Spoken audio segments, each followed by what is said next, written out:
Hello, hello. Welcome back to the weekly podcast, No More Excuses. I guess it's the weekly Monday motivation podcast, No More Excuses. This is Sandi Ballard, your hostess, and welcome. Thanks for listening. Thanks for listening first time, many times. And I appreciate all of you who share this podcast after you listen to it. And because you never know. You never know who might just need a little help, right? Well, last week, we were celebrating progress, success, achieving a goal. What did you celebrate and how?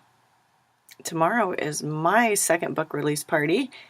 And are you coming? If you're in Indy, it's 4 to 6 at the Tiki Lounge, 1001 Broad Ripple Avenue.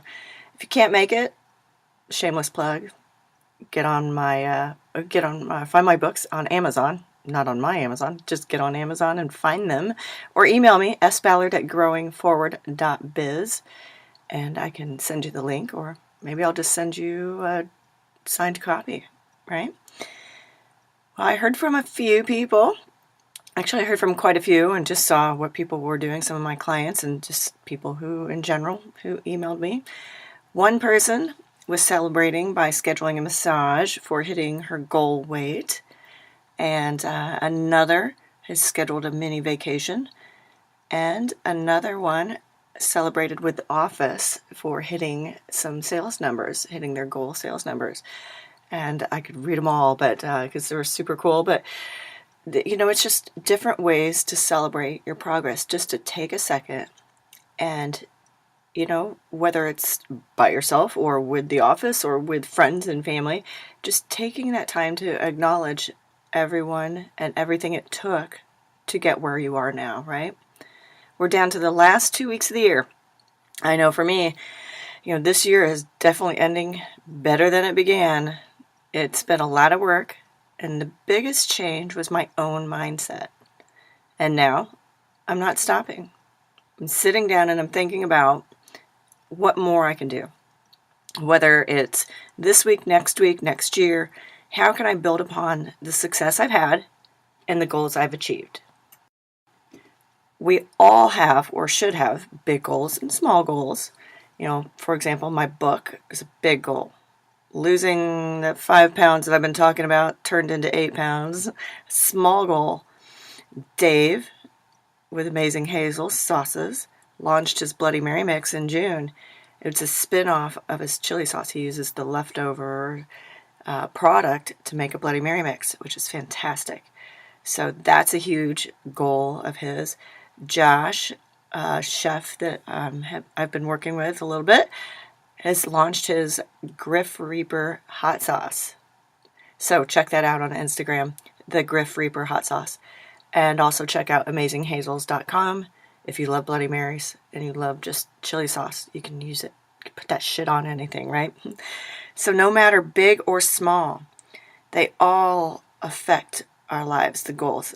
They all affect our lives, our business, our career, those around us. Much like my client I mentioned a few times ago who created a schedule that helped her department get caught up on something, but that getting caught up on everything helped the whole office. It just took an overwhelming task, finished it, and the energy changed, the whole thing. So it might have seemed small, but it affected the whole office. It was super cool to see that. And, another thing was to really just look at the results. What does one tiny thing do to affect bigger things? The results can just keep going, like that ripple effect, right? Another thing she did was to create a to-do list. It seems petty, seems silly, but when you get it out of your head, it just creates bigger results, and you get all those things out of your head and you can start prioritizing. So now what more can she do? Well, she can now teach her staff to do the same thing, because there's some challenges with the staff remembering to do certain things and getting behind on tasks that are important. So what more she can do is carry that forward, right? What more can Dave and Josh do with their sauces? Increase awareness, market. We've all heard the phrase, new year, new you, right? Well, I'm like, do you really need a new you? What's wrong with the current you? I always preach personal and professional growth, but that doesn't mean there's an old you and a bad you and a new you. You should just be building upon who you are today. We can get pretty deep with this, but talking about weight loss, you see these before and after. Well, usually it's somebody will say, well, that's the old me. But it's transformation, right? It's still you. And what did you do to get that weight loss, or to achieve a healthier lifestyle, or to achieve bigger sales, or whatever it is? You did more. And you do more to keep going, to keep the progress going. In business, it's not an old business and a new business. You just did more. You may have pivoted as, demands were necessary. Like 2 of my clients, one created a second product using the waste. Like I mentioned, the waste from the chili sauce created the Bloody Mary mix. He did more with it. And the hot sauce, was created out of his own desire for sauces that had taste, not just heat. And he's doing more for his own personal and professional growth as a chef, right? Personally, you could be an obsessive worrier, caught up in your own head about a lot of shit. It's your own circus, right? You're the ringmaster. But once you make that mental shift, do you go, oh, that's the old me? Maybe. But instead, think about what you did to get out of that, get out of your own head.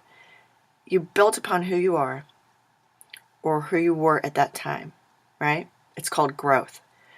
So with all these examples, the success, continued success, comes from doing more. Whenever, wherever, whoever you were then is the foundation, the base, right? So this week, think about your success. Your successes, if you've had more. Most of us have plenty. We just don't take the time to celebrate, right? So if you've been listening to me for a while, you've already created your list of successes. You've reviewed your year. And we're still working on finishing this year strong. And you should now know what I'm going to ask then, shouldn't you? Yep. Choose one thing, big or small, or in something you may have given up on. What more will you do? I'm not going to say what more can you do, because we all know what we need to do and can do, but will you do? What are you willing to do to finish this year strong and make big shit happen? So, for example, my big goal with my book, my party, book release party is tomorrow. I'm going to keep marketing, and I'm going to keep trying to sell it and keep getting it out and into the world.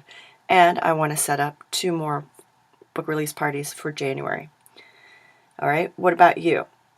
What more are you willing to do for you this week, next week, until the end of the year and next year? Email me, sballard@growingforward.biz, or post here. And as always, if hope is lost and you're like, I don't even know what to do, because the holidays are coming and you're going to use that as an excuse. But guess what? There's still time in the day to work on you and to finish strong. All right? If you feel like all hope is lost, call me, email me, sballard@growingforward.biz. I'm serious. One conversation can shift your mindset in amazing ways. Have a great week. I look forward to hearing from you. Cheers.